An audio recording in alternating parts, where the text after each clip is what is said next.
Right, we're live. Good. So yeah, for those three people in Minnesota listening, those survivalists, um, we do want to do this in one part, but because technology always fails at our end, naturally it's been sliced into two. But we've started on 33 minutes again, which is magical. It's all part of the plan. Yeah, It's all part of the matrix. yeah, Yeah. absolutely. And again, I apologise for the shitty audio because again, nothing seems to work irrespective of the device.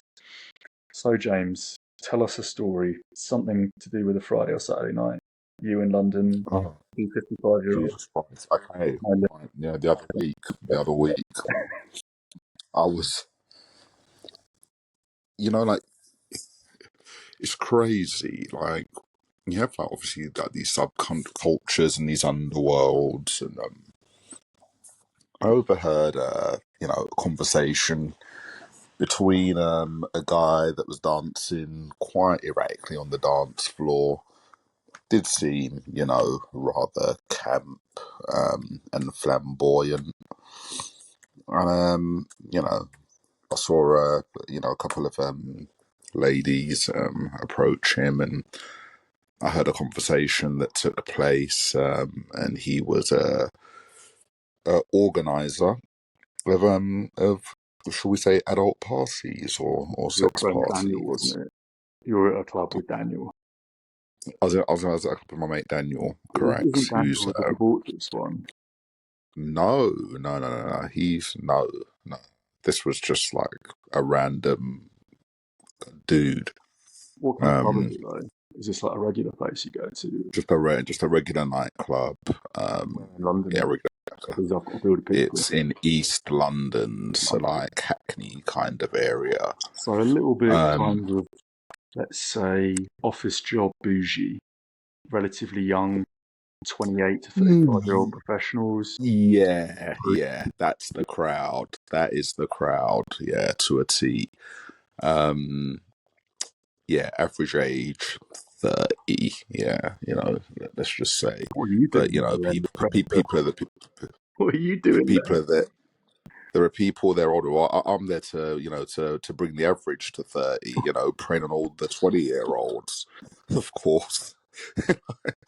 but yeah. Anyway, it's that they're talking, and it's like, you hear like these conversations, that take place between people. They're talking, and essentially they're talking about a sex party, but that they know that what they're doing is, for lack of a better term, debaucherous, like depraved, thirsty. So they have to, like, package it in a way whereby it's like deemed like acceptable to say out loud. Not that, yeah, come to this party, oh my god, everyone's going to be jizzing on each other's faces, and we're going to be like sticking the biggest dildos we can in everyone's orifice, and like, you know. But instead, it will be like, yeah, it's a place for you to network and get to know people on like on a deeper level, like, and like really, just like visions of like double penetration are just like running through everyone's head, and like doing like the fattest lines of like the weirdest, strongest drug, and it's just Imagination. It's just me. In your imagination, these might just be regular people having a conversation about what they're doing after work yeah, tomorrow night, and you're the one thinking they're doing fat lines of coke and running uh, into each other. Like, oh my god. Anyway, yeah, but keep going.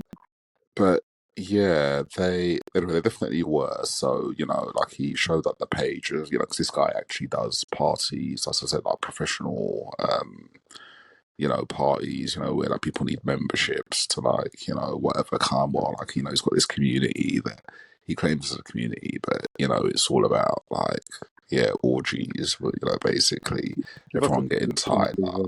characters in Um,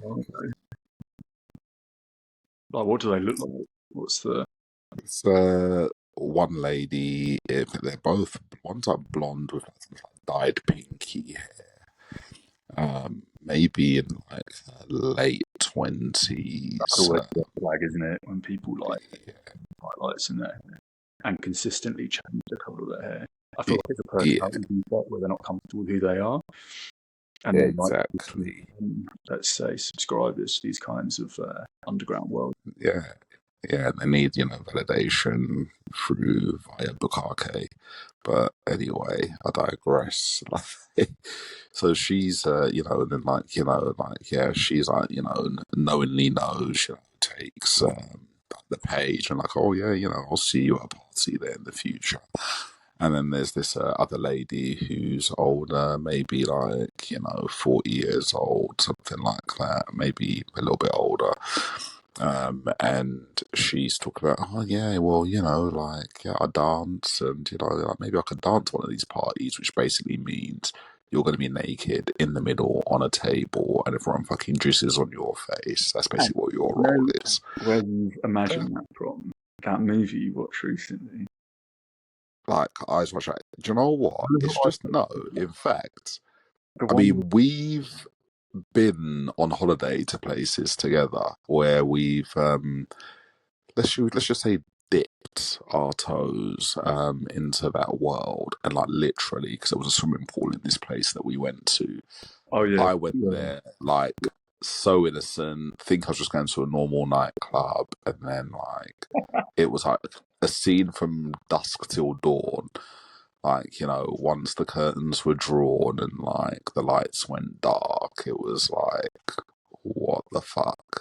Actually, it was the Eyes wide. I was telling that story to someone the other day, and like the build up was so eerie because I mean, obviously there's like so many factors, so many variables, but the one thing that I just thought was scary was the fact that actually that night the club was relatively empty.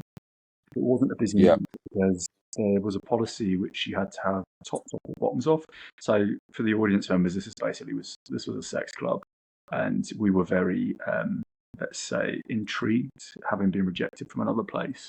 So we visited knowing that we had the option to like wear bottoms or tops. We wouldn't ordinarily go to one of these places. And there was just no one even queuing that night. And it was like a Friday night or something. This is one of the most famous clubs. It was a Sunday. It was a Oh, the Sunday. Sunday was it? Either way, Yeah. it was a weekend. And yeah, we went in, and apparently what we saw that day, I think the manager said that, didn't he? Afterwards, he said that's not even normal on that kind of night for him. We basically arrived to a full-on like A-grade porno set where we saw someone getting drilled beyond all comprehension on it. Wasn't it on the dive board of the swimming pool as well? It was on the dive board. Something like Yeah, that. yeah, yeah. Yeah. And It was on that on a table by the corner of it, like a little podium. all of Mm. the people, like all of them, for sure have AIDS, like 100%, because these are complete strangers, or strangers, I should say. Like they probably have messed around beforehand. There are some characters that often frequent these places, often as regulars, but none of them were wearing like any contact at all. We all have Yeah, it. it was, and James actually potentially Uh, missed out on being a part of that because he got approached by the lady first out of every single person in this nightclub, which, by the way, was like, it's quite a gay club in the sense that most clubs in that part of Berlin are generally quite, let's say, LGBT. So I think there was like what I didn't even there was maybe three Australian women and this lady who ended up doing the essentially full on porno shoot, and everyone else was just dudes. And you got approached first, so actually you could be the star. no. There were other females there because remember there was Yeah, like no, the Australians. there was that. Yeah, No, not outside of that. 'Cause there was that French predator, and he had sex with this like brown skinned female. Yeah, well, yeah. oh my god, It was after like something like happened like over on like, the other side. Like it was just like, and then obviously those three Australians. There was one. I can't remember what her name was, but she went rogue, didn't she? She kind of the blonde one with the glasses. yeah, like she went rogue and kind of like they were like, oh yeah, we can't get her out of the pool. Like yeah, she sucked like a few dicks today or Really? something. Mate, I was completely Yeah, yeah, yeah. Yeah. And then we're thinking of, like we kind of were talking about the name of the book. You know, if we was to write a book about their trip, and we were going to call it like, I don't know, Sarah Does Berlin or something like that. It was, Great title for the movie, actually. That's probably something yeah. that's already on. Um, But anyway, yeah. So, where did we tangent off from? We were talking about your. well, first of all, we're talking about like you know, like the way people kind of like disguise, you know, like what they do. Like they're talking to each other, but they're talking to each other in a sense of a code because they know what they really mean. They know what they really think, but they word things in a certain way. And then obviously, naturally, you know, we can't talk about that once in a lifetime experience of going to Berlin and experiencing Well, um so in our very tiny audience that because this is in really no way related to part one. That when we wanted to make the second part a little bit more kind of upbeat, let's say, with some stories, but we are relating it to the ideas, like the intrinsic um, ideas embedded in all of us, and how people behave in a way that is seemingly plausible, but wholly fugazi. And I think people have to mm, justify evil um, to themselves. I think in order for behaviour to exist in the way it does nowadays, all these evil acts are being undertaken all around us. It's all about tricking oneself, and like you gave the example of these two ladies who are at this club and look a certain way, and I'm sure there's very yeah, few people on this planet that can judge kind of night ravers as you can, having spent a sizable proportion of your life indulging in some very good clubs in and around London and being around these people frequently. You are the man to say what is. And yeah, like you said, they knew exactly what was going to happen from the off, but it has to be presented in a certain way. It's like if you go on a date, or if maybe, I don't know, you go on Backpage Craigslist and you get an escort. You know what's going to happen. There's already a contract, but you still have to pretend that that's not what it is. You know, and that's a way of justifying how people justify things, and we related that, of course, in part one, which is very, very different to this part, to the idea of those that worked in gulags or concentration camps, or people that work in for BAE Systems, people that are making munitions every day, and they go home and job. it's just It's a just a job, job. yeah. And these are Yeah. the same people that will then talk about oh, isn't it terrible what's happening in the Ukraine and Russia? Isn't it terrible, that conflict? And they're literally the guy or girl stamping the documents for the next delivery of munitions to fucking Gaza. And it's the classic case of middle class yuppies whose daddies work for Shell, going and being oil protesters on the streets of London, like, oh, save the climate. It's like they've got a fucking 50 million trust fund and their dad flies jets everywhere.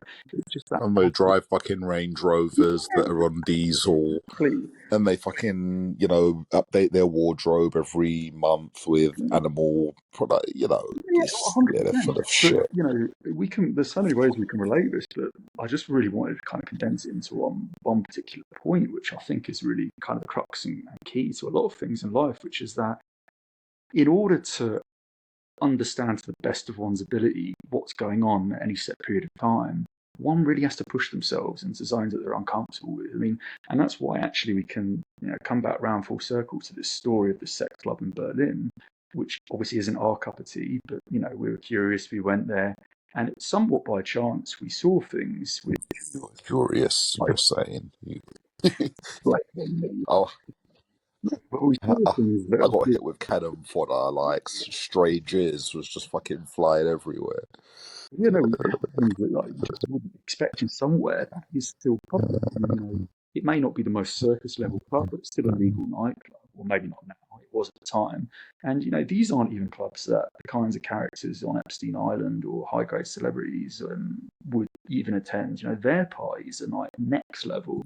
And we've discussed in previous episodes, because we covered all kinds of topics, pertaining to, well, actually, one of them that's really interesting is Operation Gladio, which links into Freemasonry in the Vatican, Israel's first nuclear armaments, and how the French helped them produce that. But it actually went back to a story of a particular guy who was assassinated in Paris And he was assassinated in a club which involved sexualizing and abusing animals. People were getting, this is a true place, people were getting fucked by donkeys, all kinds of stuff.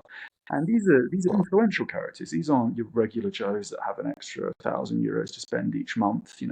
We're talking about judges, we're talking about governmental administrators, high-end bureaucrats, corporate CEOs, because we have to remember that these are the people that are placed in these positions in the first instance because their behaviours are taboo, because they can be blackmailed.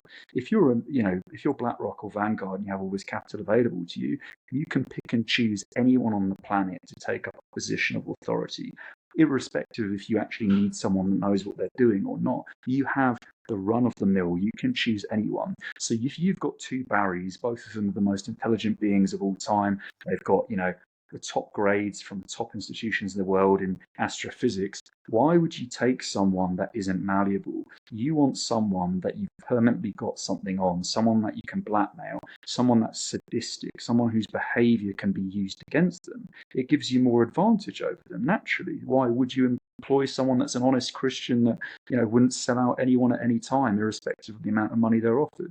You want evil people, and that's how corporate interests work. And that's why many of these clubs that exist, and they all exist, as we know, and as I'm sure we'll get to in the rest of the story, are populated by the most influential characters imaginable. And I think I've relayed the story, not to go onto a tangent, but to wrap it back to you in a few seconds, of actually what happened here in this country about 4 years ago in Bishkek, when I was invited to the party with, what was it, Sans Frontier, the NGO Swiss ambassador's secretary, and that party ended up in an orgy. And that was in the middle of Bishkek, and everyone there was working for like fucking Red Cross, all these NGOs, just the classic, the classic characters that you expect to be in those kinds of positions, people that backstab their way. But what you don't expect until you see it is actually what these people get up to, and why it's such a strong bond, why there's such an adhesive there, why these fraternal organizations genuinely run the world, because they're binded by sadism, they're binded by evil. And I'll pass it back to you, James. Yeah, so that was the light-hearted upturn on the. But the thing is that it always goes back to the same thing. You talk about fun things, and then like there's always like a downside to everything. Every silver lining has a cloud, as it were. But but yeah, back to that story. Yeah, basically, it was just like a real eye-opening night, real eye-opening experience, and yeah, I got to see how the the other people of this world behave and get down. Crazy. Um, and once again, well put in regards to, people need to justify things to themselves. People will, use all kinds of confirmation biases and go and seek validation from, strategic people to endorse their actions. And generally, it's a lot more uncomfortable to, face one's, to look at yourself and be honest, and be brutal with yourself. And, why am I doing this? Why am I really doing this? For what selfish reasons am I doing this? Self-awareness, to be, conscious, not on a subconscious, but on a subconscious level, but to be fully aware of, your driving factors. And thankfully, yeah, for some people, they're generally, well intentioned for the most part. But progression is like the gateway, or truth is the gateway to progression, should I say. And there's progress can't be made without truth. It's just such a obvious and simple thing. But as they say, simplicity is genius. It's in very simple acts that we can achieve a lot and grow a lot just by having very simple core principles. and the truth, whether that be what's deemed as positive or negative on the spectrum, if you follow that, progress will always come from it, because it's just the law of the universe. That's just what the truth leads to. And yeah, if you want that, then this is the kind of forum that expresses that, and we want you to put your truths in the comment section from your bunkers in Minnesota. Take the tinfoil hat off and warm up a brew and make a few comments if you have enough electricity in your generator in your tent. Interesting transition point.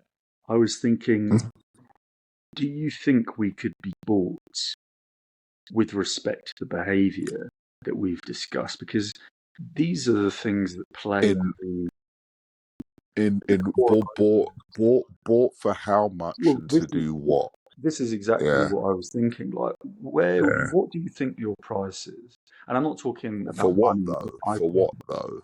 For example, corruption ensues because there's certain types of corruption I would do willingly. Like, you wouldn't even have to pay me.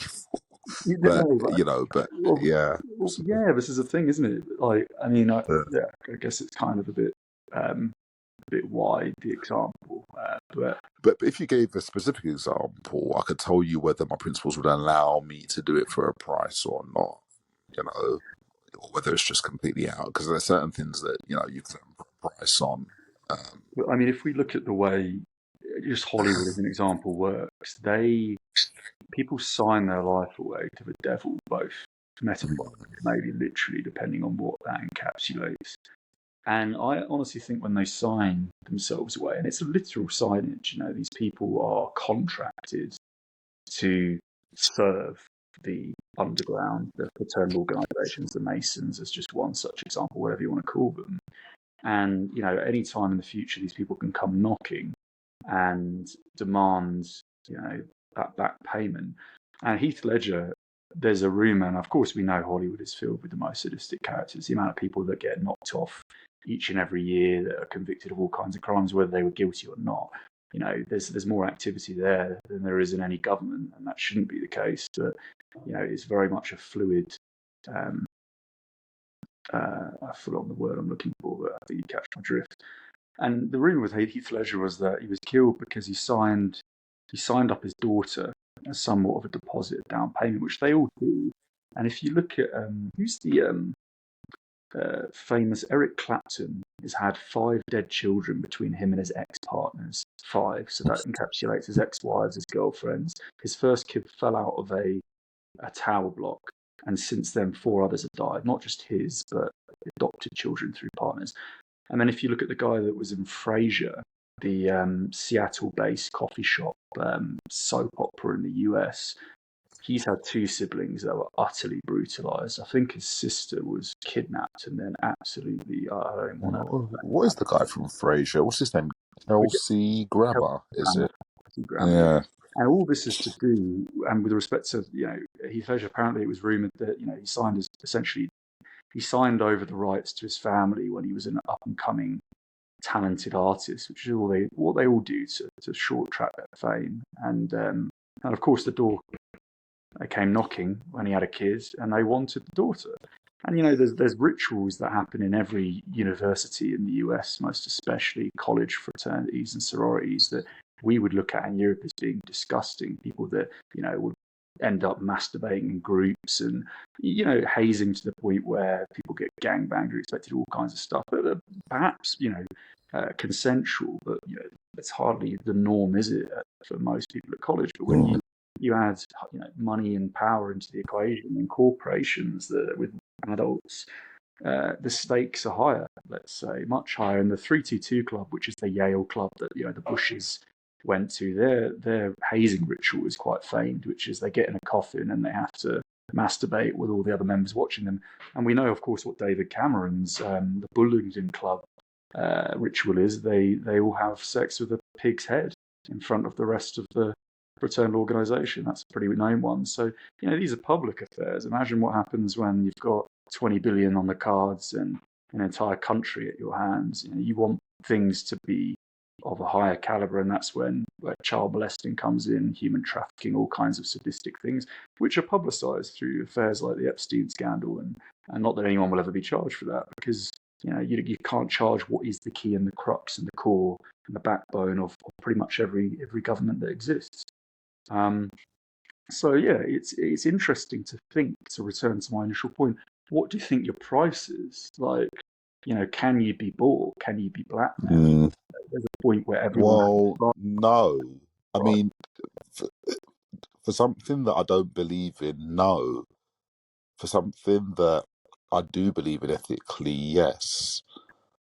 I'll give you an example. If I don't know, I was working for Tesco's, for example, and somebody, was, I don't know, saying to, it's just like a very, like, silly example. Somebody's like, oh, yeah, I'll slip you a few quid if you can, use your staff discount to get me products cheap. Yeah, That's hardly a uh, strong example, is it? yeah, About yeah, okay, like, I'd probably do that for nothing. I'd be like, yeah, just, but if we're talking about, like, I'm not going to kill an innocent person, there's not an amount that somebody could, but pay I mean, me to do that.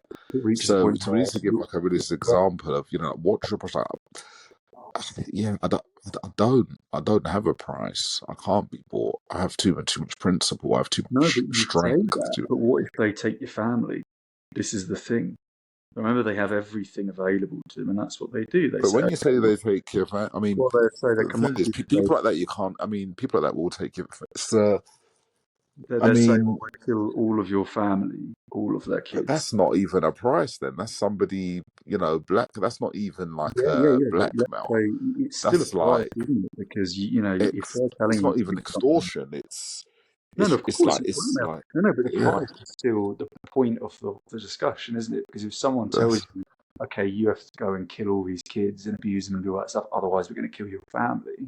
This is what I mean. I mean that's different to a price. I mean They're willing to essentially that's keep what's pleasant and proper, sorry, pleasant and important to them over what's pleasant and important to someone else. And this is really I the mean you, backbone of everything in society. Again, another core point to make, that people contently every day fuck others over for things that really aren't of that caliber. For small things, like a staff discount or a sandwich or an extra couple of thousand a year on your salary. You know, so and when you set the bar higher, do you think you can be bought?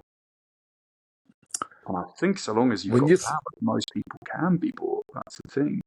I mean when you say be bought, it's like okay, so somebody giving you an ultimatum and then you having to make a choice essentially.